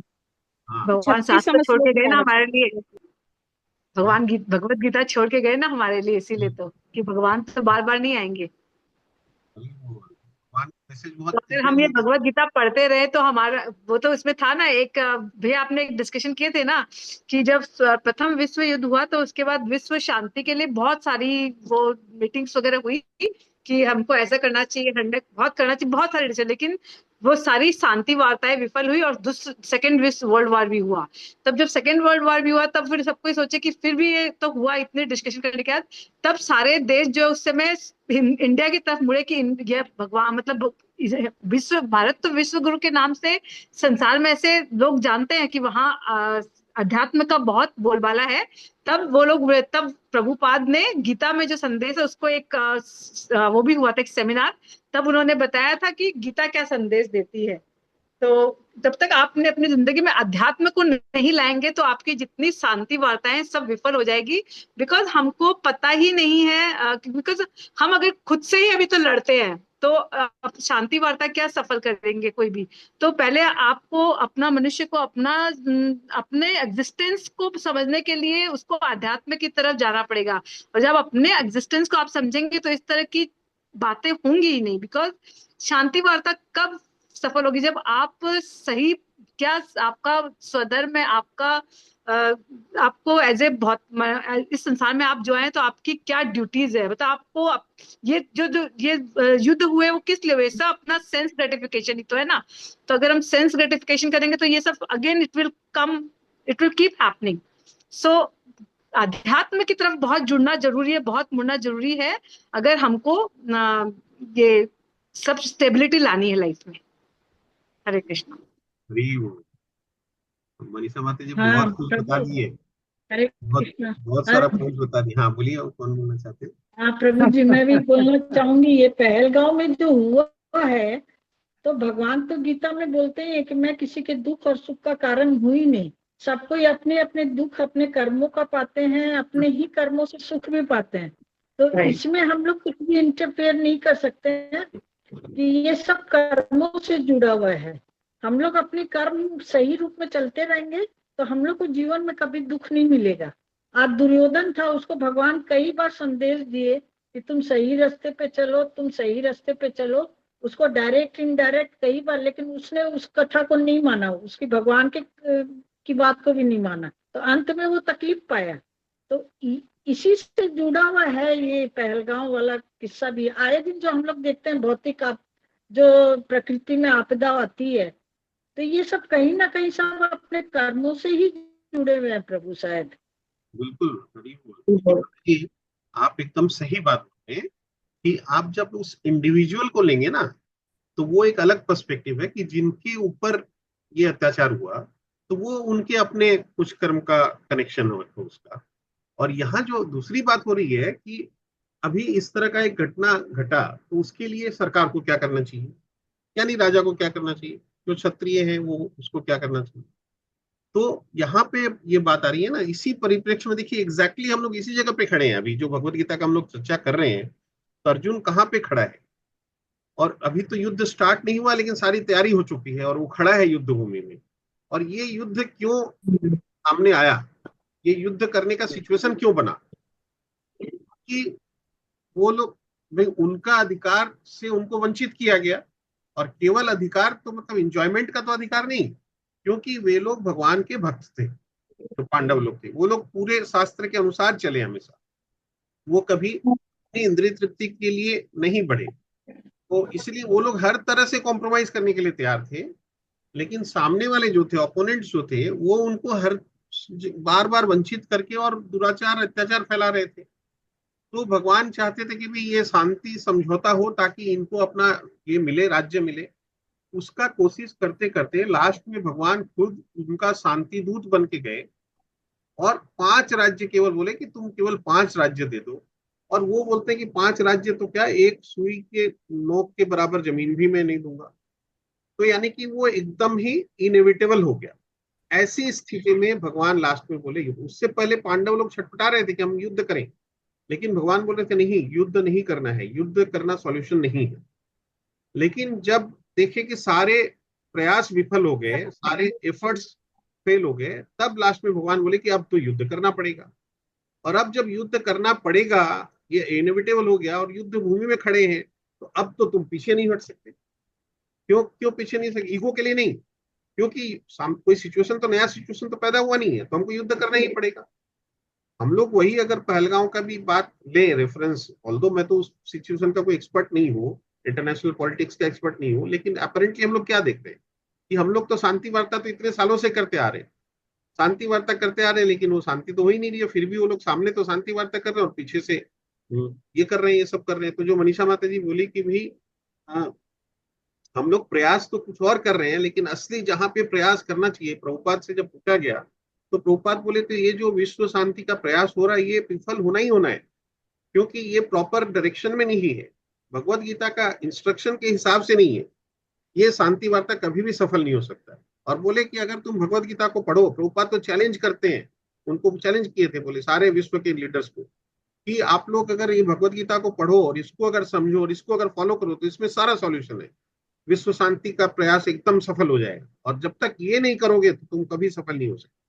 जो हम लोग 18वां चैप्टर में जाके पढ़ेंगे, भगवान बोलते हैं कि भाई सारे एफर्ट्स के लिए बोले 4 एलिमेंट्स हैं जो आप लोग यूज करते हैं, और बोल रहे हैं कि 5वां एलिमेंट मैं हूं, मतलब जब तक तुम मेरे को साथ में नहीं लोगे तो तुम्हारा कोई भी प्रयास सफल नहीं होगा। तो अभी ये जो रीना माता जी का जो मेन क्वेश्चन था कि कैसे समझेंगे, तो यही तो इंडिकेशन है नहीं आपके भगवत गीता में, जो क्लियर डायरेक्टिव है ब्रदर, कि भी पहले तो आपको कोशिश करना है युद्ध को रोकने का, यानी अटैक नहीं करना पड़े, मारपीट नहीं करना पड़े। क्यों हमको मिसाइल छोड़ना है, क्यों हमको ये सब प्रॉब्लम्स क्रिएट करना है, इतना इतना रुपया खर्चा हो रहा है, इतने लोगों को परेशानी हो रही है, तो नहीं करना है। लेकिन अब जब इनएविटेबल हो गया तो करना ही पड़ेगा। तो इसलिए नहीं किया कि भी हमको पाकिस्तान को कैप्चर करना है, हमको बांग्लादेश को कैप्चर करना है, हमको चाइना को कैप्चर करना है, म्यांमार को कैप्चर करना है, ऐसा इसके लिए नहीं किया गया। That is called expensive policy. Expensive policy नहीं है जो मान लीजिए अपरेंटली चाइना बोलता है कि हमको तो इसको भी कैप्चर करना है, उसको भी कैप्चर करना है, वो इंडिया की पॉलिसी नहीं है। तो एक्सपेंसिव पॉलिसी के तहत कैप्चर करने के लिए नहीं युद्ध किया जा रहा है, लेकिन शांति को पुनर्स्थापित करने के लिए युद्ध किया जा रहा है। तो ये डायरेक्टिव, हाँ बिल्कुल, तो ये डायरेक्टिव जो है ये अकॉर्डिंग टू भगवत गीता है कि भी हमको इसके हिसाब से करना पड़ेगा।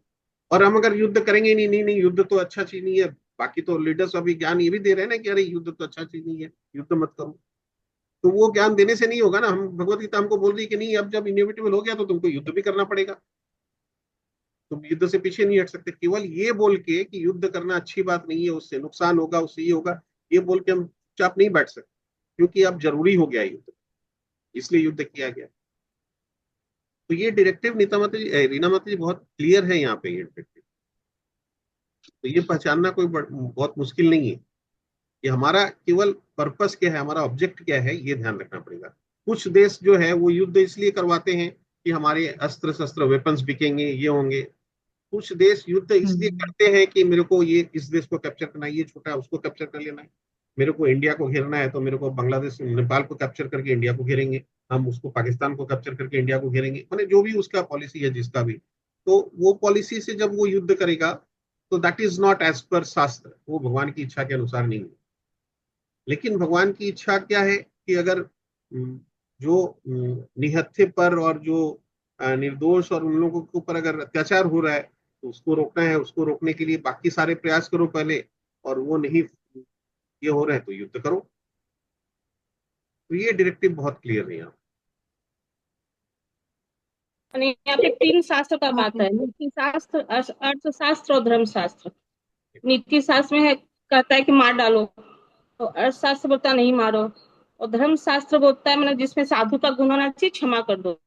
लेकिन इससे भी ऊपर है आध्यात्मिक, कि भगवान की इच्छा क्या है। भगवान को बीच में रखना पड़ेगा, सेंटर में उनको रखना पड़ेगा। केवल करुणा दिखाने से नहीं होगा। तो यहाँ पे अर्जुन का वही बात आ रहा है ना, प्रभुपाद जी उसको क्यों क्रिटिसाइज करें, क्योंकि अर्जुन करुणा दिखा रहा है, प्रभुपाद बोल रहे कि अच्छा नहीं है करुणा, तो वो तो बॉडीली कॉन्शियसनेस की बात होगी, तो वो नहीं चलेगा यहाँ पे। जैसे कर्ण और भीष्म पितामह को भी पालन कर पा रहे ना।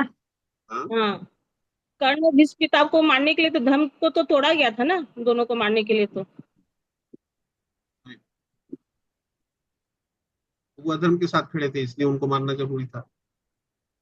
हम्म। हम लोग दूसरा रीजन पे पहुंचे। अब तीसरा 36 ऑनवर्ड्स तीसरा रिएक्शन है उनका। तो पहला रिएक्शन क्या था, कंपैशन, करुणा। दूसरा रिएक्शन क्या था अर्जुन का, कि ये सब करके फिर सुख भोग कैसे करेंगे, तो ये युद्ध करके उसको कुछ सुख भोग का आशा नहीं दिख रहा था कि भाई कुछ मिलेगा नहीं, मतलब कुछ ये नहीं होगा, एंजॉयमेंट नहीं होगा, एंटरटेनमेंट नहीं होगा, ये बोल रहे थे। अब थर्ड रीजन में देखिए चलते 36 में। 36 कौन पढ़ेगा? मैं पढ़ूं क्या भैया? हाँ पढ़िए। पापम एव आश्रये अस्मान हत्वा एतान आततायिन तस्मात् अर्हा वयम हन्तुम धार्तराष्ट्रान् बान्धवान् स्वजनं हि कथं हत्वा सुखिनः स्याम माधव। यदि हम ऐसे आतताइयों का वध करते हैं तो हम पर पाप चढ़ेगा, अतः यह उचित नहीं होगा कि हम धृतराष्ट्र के पुत्रों तथा उनके मित्रों का वध करें। हे लक्ष्मीवती कृष्ण, इससे हमें क्या लाभ होगा और अपने ही कुटुंबियों को मारकर हम किस प्रकार सुखी हो सकते हैं। वैदिक आदेशानुसार आतताई 6 प्रकार के होते हैं। विष देने वाला, घर में अग्नि लगाने वाला, घातक हथियार से आक्रमण करने वाला, धन लूटने वाला, दूसरे की भूमि हड़पने वाला तथा पराई स्त्री का अपहरण करने वाला। ऐसे आतताइयों का तुरंत वध कर देना चाहिए, क्योंकि इनके वध से कोई पाप नहीं लगता। आतताइयों का इस तरह वध करना किसी सामान्य व्यक्ति को शोभा दे सकता है, किंतु अर्जुन कोई सामान्य व्यक्ति नहीं है, वह स्वभाव से साधु है, अतः वह उनके साथ साधुवत व्यवहार करना चाहता था। किंतु इस प्रकार का व्यवहार क्षत्रिय के लिए उपयुक्त नहीं है। यद्यपि राज्य के प्रशासन के लिए उत्तरदायी व्यक्ति को साधु प्रकृति का होना चाहिए, किंतु उसे कायर नहीं होना चाहिए। उदाहरणार्थ, भगवान राम इतने साधु थे कि आज भी लोग राम राज्य में रहना चाहते हैं, किंतु उन्होंने कभी कायरता प्रदर्शित नहीं की। रावण आतताई था क्योंकि वह राम की पत्नी सीता का अपहरण करके ले गया था, किंतु राम ने उसे ऐसा पाठ पढ़ाया जो विश्व इतिहास में बेजोड़ है। अर्जुन के प्रसंग में विशिष्ट प्रकार के आतताइयों से भेंट होती है। ये हैं उसके निजी पितामह, आचार्य, मित्र, पुत्र, पौत्र इत्यादि। इसलिए अर्जुन ने विचार किया कि उनके प्रति वह सामान्य आतताइयों जैसा कटु व्यवहार न करे। इसके अतिरिक्त साधु साधु पुरुषों को तो क्षमा करने की सलाह दी जाती है। साधु पुरुषों के लिए ऐसे आदेश किसी राजनीतिक आपातकाल से अधिक महत्व रखते हैं। इसलिए अर्जुन ने विचार किया कि राजनीतिक कारणों से स्वजनों का वध करने की अपेक्षा धर्म तथा सदाचार की दृष्टि से उन्हें क्षमा कर देना श्रेयस्कर होगा। अतः क्षणिक शारीरिक सुख के लिए इस तरह वध करना लाभप्रद नहीं होगा। अंततः जब सारा राज्य तथा उससे प्राप्त सुख स्थायी नहीं है, तो फिर अपने स्वजनों को मारकर वो अपने ही जीवन तथा शाश्वत मुक्ति को संकट में क्यों डाले। अर्जुन द्वारा कृष्ण को माधव अथवा लक्ष्मीपति के रूप में संबोधित करना भी सार्थक है। वह लक्ष्मीपति कृष्ण को यह बताना चाह रहा था कि वे उसे ऐसा काम करने के लिए प्रेरित न करे जिससे अनिष्ट हो, किंतु कृष्ण कभी भी किसी का अनिष्ट नहीं चाहते, भक्तों का तो कदापि नहीं। हरे कृष्ण। जी, बताइए थोड़ा। तो देखिए तीसरा रिएक्शन अर्जुन का भैया क्या है? इसमें वही पॉइंट बार रिपीट हो रहा है कि वो अपने सुख के बारे में सोच रहा है, उसे लग रहा है कि उसे पाप लगेगा। वो अपने क्षत्रिय धर्म को इग्नोर करके अपने अपने अपने धर्म की तरफ अ, सोचने के बारे में सोचने लग रहा है। उसे लग रहा है कि सामने में उसके स्वजन है, इसलिए वो उसे मारना नहीं चाह रहा है। बट वो ये नहीं समझ रहा है कि वो आतताई है, वो चाहे स्वजन हो चाहे कोई और हो। क्षत्रिय राजा का जो राजा होता है उसका धर्म यही है कि आतताई को मारना। उसको उस समय यह नहीं देखना चाहिए कि वो उसके स्वजन है। तो यहाँ पर उसने अपने बारे में सोचा, तो वो गलत है। ये सबसे पहला, इसको हम लोग श्लोक को वापस उसका जो हिंदी अनुवाद है केवल एक बार मैं पढ़ता हूँ। यदि हम, अर्जुन क्या बोल रहे हैं, यदि हम ऐसे आतताइयों का वध करते हैं तो हम पर पाप चढ़ेगा। अतः ये उचित नहीं होगा कि हम धृतराष्ट्र के पुत्रों तथा उनके मित्रों का वध करें। तब अर्जुन, तीसरा रिएक्शन अर्जुन का जो है, पाप के बारे में सोच रहा है वो। पहला, उसको करुणा आती है, मतलब दया से अभिभूत हो जाता है कि कैसे मैं इनको मारूंगा। दूसरा, उसको लगता है कि ये इन सबको मार के मैं क्या राज्य सुख भोग करूंगा, तो क्या लाभ लाभ होगा। तीसरी बात, अभी वो बात कर रहा है, पाप की बात कर रहा है कि इससे तो बहुत बड़ा पापी, पाप का भागी बनूंगा मैं कि अगर मैं इन सबको, अपने भाइयों को, अपने भ्राताओं को, अपने ताऊ चाचा मामा, इन लोग सबको मारूंगा तो कितना बड़ा पाप का भागी बनूंगा। ये बहुत इंपॉर्टेंट पॉइंट है यहाँ। हे लक्ष्मीपति कृष्ण, इससे हमें क्या लाभ होगा और अपने ही कुटुंबियों को मारकर हम किस प्रकार सुखी हो सकते। तो देखिए वैदिक आदेशानुसार, अब आप बोलिए बोलिए रीना माता जी, आप जो बोल रहे थे कंटिन्यू कीजिए एक बार। तो पाप का जो बस पॉइंट है भैया, उसको ध्यान रखना पड़ेगा। मैं वही पॉइंट बोलना चाह रही थी कि अर्जुन क्योंकि क्षत्रिय था, तो उसे ये नहीं देखना चाहिए कि सामने उसके कुटुंब है या कि कौन है।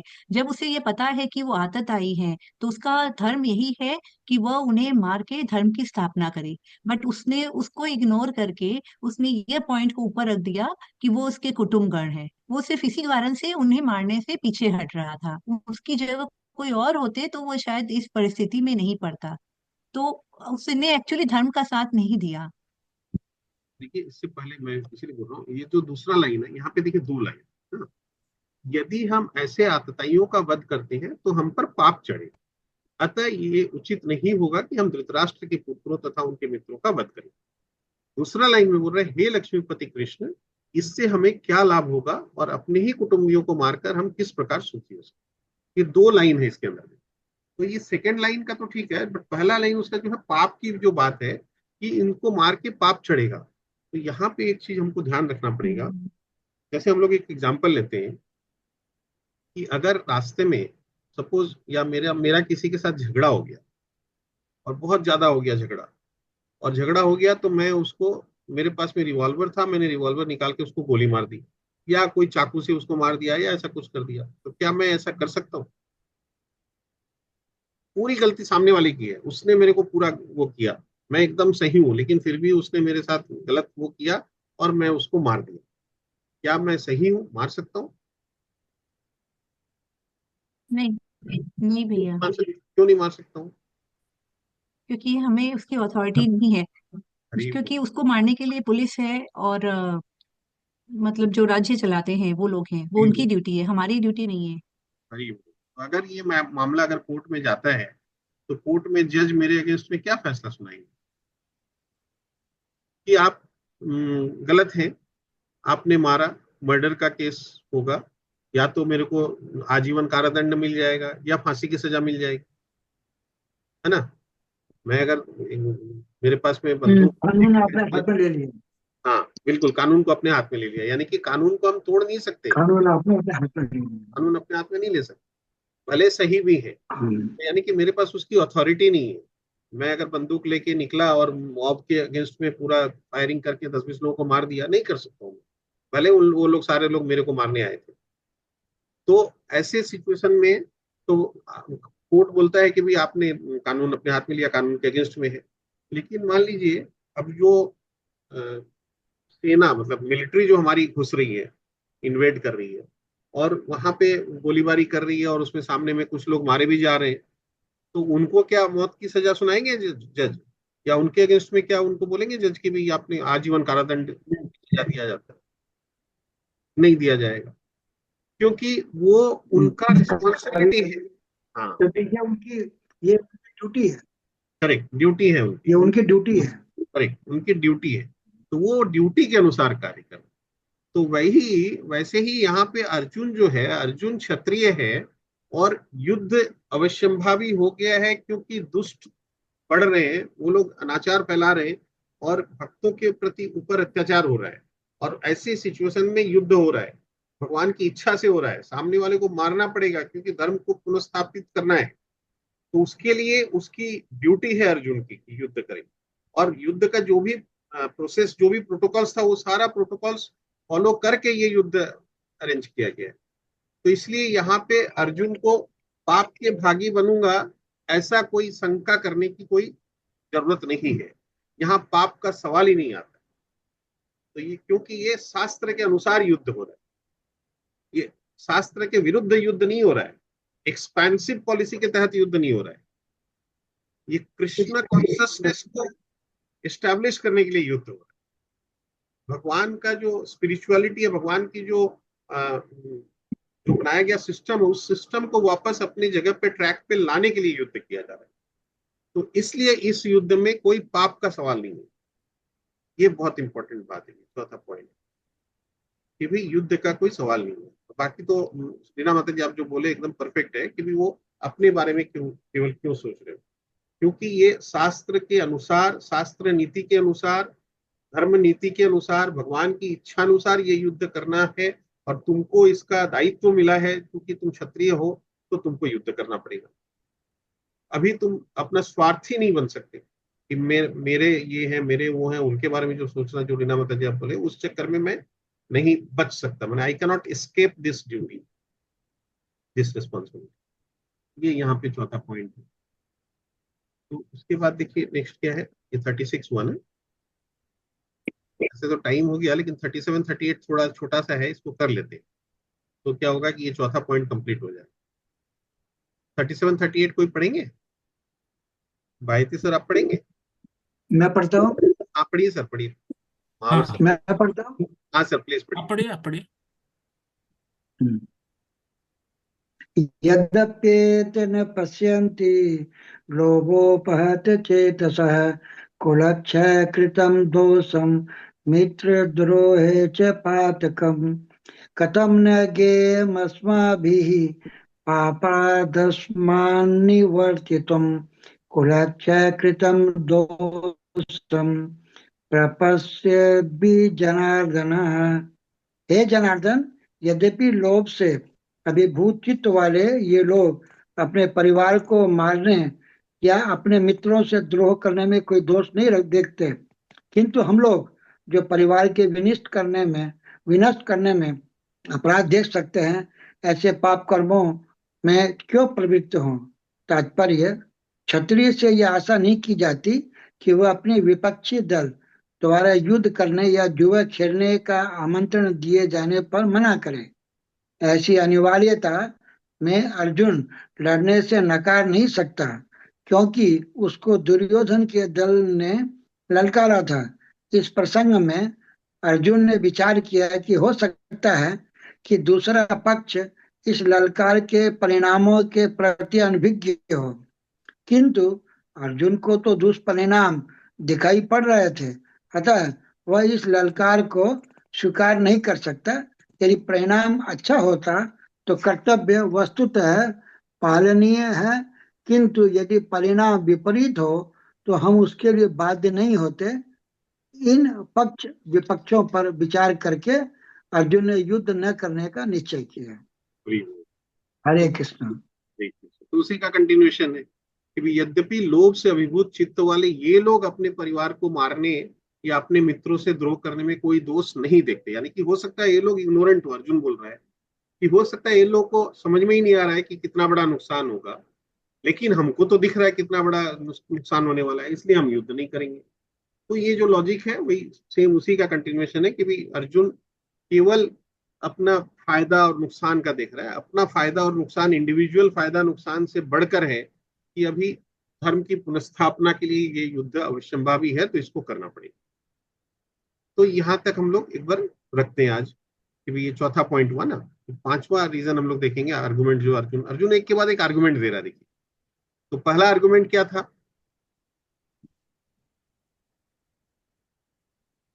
कंपैशन, कंपैशन, करुणा एकदम। दूसरा आर्गुमेंट क्या था? करुणा। कि उसको लग रहा है कि ऐसा युद्ध जीत के सारे लोग जब मारे जाएंगे तो मैं युद्ध जीतने के बाद भी राज्य भोग करके क्या करूंगा, तो यानी कि इंजॉयमेंट, इंद्रिय तृप्ति। तीसरा क्या था? आप पाप। भी उसको लग रहा है कि पाप के भागी बनूंगा। तो अभी तीसरा में ही हम लोग चल रहे हैं, सॉरी ये तीसरा ही कंप्लीट हुआ, पाप के भागी। तो उसके बाद चौथा में जाएंगे, पांचवा में जाएंगे। टोटल 5 अलग अलग आर्गुमेंट्स देता है अर्जुन, और उसके बाद देखेंगे भगवान क्या बोलते हैं। तो अभी केवल अर्जुन ही बोले जा रहा है, ठीक है ना। तो ये पांचवा में एक्चुअली क्या, चौथा और पांचवा में अर्जुन बोलेगा। जैसे चौथा में अर्जुन बोलेगा कि भाई ये जो युद्ध में अगर सारे लोग मारे जाएंगे तो इसके बाद कुरु डायनेस्टी पूरा खत्म हो जाएगा। पूरा जो मैंने कुरु वंश जो है वो खत्म हो जाएगा। और किस तरह से उसके सीनफुल रिएक्शंस कैसे होंगे, माने क्या समाज का कैसे पतन होगा, क्या होगा, ये सब बातें वो बोलता है अर्जुन। तो ये सारा हम लोग आगे पढ़ेंगे। उसके बाद में उसके बाद हम लोग और आगे बढ़ेंगे। तो ये हम लोग नेक्स्ट सेशन में कर लेंगे। आज हम लोग एक बार यहीं तक रखते हैं, ठीक है ना। 12:30 तक का एक टाइम रखे, तो ठीक है। इसमें अगर और किसी को भी अभी भी और कुछ बोलना हो किसी को, या कोई भी ओपिनियन हो, कोई सजेशन हो, तो बताइए। अनिल मुकिम जी ज्वाइन किए क्या? उनका मेरे पास मैसेज आया कि उनको लिंक नहीं मिला, लेकिन बीच में तो ज्वाइन किए थे वो। नरेंद्र जी आप ज्वाइन कर लिए ना? हाँ हाँ, कर लिया मैं। तो मैं 11 बजे फोन करके वो यूट्यूब वाला चल रहा था, मैं सोचा वही लाइव है, बाद में देखा ना ये तो रिकॉर्डेड आ रहा है जो है। कि मैं अभी देखा मेरा ये वाला लिंक भी आपको ऑलरेडी दिया हुआ है, गया हुआ है, फिर भी पता नहीं अभी मैं वापस दे दिया है। नहीं, ये लिंक पहले 3-4 महीने पहले एक बार आया था, जब नहीं ज्वाइन भी अभी किया नहीं, था मैं। कल शाम का उसके भी मैं बाद देखा गया हुआ है, मेरे को चैट में दिख रहा है कि कल गया हुआ आपके, लेकिन पता नहीं कभी तो, किसी तो, का। तो हाँ कल कुछ। कल ही मैंने गूगल फॉर्म भरा है, कल ही गूगल फॉर्म भरा आपका। हाँ ओके ओके, हाँ गूगल हाँ तो, हाँ हाँ हाँ वो तो इसलिए बोला था कि ताकि समझ में आए कि कौन लोग रेगुलर करने। ना, मैं ठीक ठीक है, मेरे को रविवार वाला ही ठीक है, हाँ ऑनलाइन वाला ही ठीक है, करेक्ट, शनिवार का नहीं हो सकेगा। हाँ राइट। हाँ ठीक बात है, जो पॉसिबल हो अपने लिए। हाँ हाँ हाँ हाँ, नहीं बहुत अच्छा कर रहे हैं आप। वो यूट्यूब वाला भी मैंने पूरा 1 घंटा सुना है। अच्छा, हाँ, ये 11 से 12 तो वही सुना मैंने। अरे बहुत अच्छा। और बहुत, 11:30 बजे करीब फोन भी किया था आपको। हाँ हाँ उस मैं देखा समय आपका ये, कुछ। करेक्ट। हाँ, तो मैंने कहा वही प्रवचन चल रहा लगता है। अच्छा। आप सब लोग को निमंत्रण दे रहा हूँ मैं, चंदन यात्रा चल रही है हमारे यहाँ हाँ घोड़िया मठ में। हाँ, गौड़ी बाग बाजार में, करेक्ट। हाँ, तो अब 2 दिन और बची है। करेक्ट करेक्ट, तो आप लोग का स्वागत है, आप सब आए तो सबका स्वागत है। Correct correct. ये चंदन मैं यात्रा सर आपको ये, बोलिए बोलिए। मैं आपको निमंत्रण पत्र का फोटो भेज रहा हूँ, आप अपने ग्रुप में सर्कुलेट कर देना उसको पूरा। बिल्कुल बिल्कुल। और यहाँ पे तो है, बाहर से हाँ, भी 6 से 9 है रोज शाम को। यहाँ पे तो बाहर से भी बहुत लोग हाँ हैं, नहीं, तो बाहर से बहुत। आप लोगों की हाँ नॉलेज। सर, बाहर से कलकत्ता में हाँ हाँ, नॉलेज के लिए कलकत्ता में जो भी है, और बाहर भी अगर है और कृष्ण मंदिर है, तो प्राय सब जगह चंदन यात्रा होती है। हाँ वही मैं बता रहा हूँ का आप लोग। रहता है, आखा तीज से स्टार्ट होता है चंदन यात्रा। आखिर से स्टार्ट होता है, 21 दिन तक रहता है। हाँ सर, आप लोग जो भी बाहर से है ना, ये मैं आप 20 लोगों के लिए तारीख का भी बता लास्ट है, 30 तारीख को शुरू हुआ हाँ। था। देखिए, आप लोग जो भी बाहर से हैं, आप और लोग के लिए मैं बता दे रहा हूँ नॉलेज के लिए कि अभी चूंकि वहाँ भगवान की रथ यात्रा आने वाली है, 27 हाँ जून को रथ यात्रा है। तो रथ यात्रा से पहले जो अभी तो जैसे बताई कि आखा तीज से चंदन यात्रा होती है। तो हर एक भगवान माने भगवान के मंदिर में, खास करके इस्कॉन के तो हर मंदिर में होता है, और बॉम्बे में है तो बॉम्बे में भी इतना बड़ा मंदिर है, जुहू में, हैदराबाद में इतना बड़ा मंदिर है, आप मनीषा माता जी हैदराबाद में है, आप लोग धनबाद से हैं, धनबाद में भी मंदिर है, और सब जगह ये चंदन यात्रा का प्रोग्राम होता है। तो आप यहाँ पे न्यू टाउन में भी है। हाँ बिल्कुल, न्यू टाउन में भी है, करेक्ट, बहुत बड़ा मंदिर बना है न्यू टाउन में। जो न्यू लाभ टाउन में भी लाभ ले सकता है उसको लाभ लेना चाहिए। कहने का मतलब ये है, जो लाभ ले सकता है दर्शन का ठीक, हाँ उसको लाभ लेना चाहिए। बिल्कुल करना, और बहुत सुंदर भी लगता है जाके देखने में। हाँ, और भगवान जी के चढ़ा हुआ चंदन जो है वो उपलब्ध है। चंदन भी उपलब्ध है मेरे पास। चंदन जिसको चाहिएगा मैं चंदन भी दे सकता हूँ। तो लेप किया हुआ चंदन है, वो हमारे यहाँ जो है, आज जो लेप होगा कल सुबह उतरेगा, फिर हम उसका पैकेट बना के रख देते हैं, शाम को देते हैं भक्तों को। वाह। हाँ हाँ, तो वो चंदन भी अरुण जी आप थोड़ा मंगवा लीजिएगा मेरे से, और भेज दूंगा। हाँ किसी को भी चाहिए तो जरूर मंगवा लीजिए। हरे कृष्ण। हाँ हाँ हाँ। आप लोग हरे ऐसे कृष्णा, हरे कृष्णा, आप लोग ऐसे ज्वाइन करते हरे रहिए, कृष्णा। और हरे कृष्ण।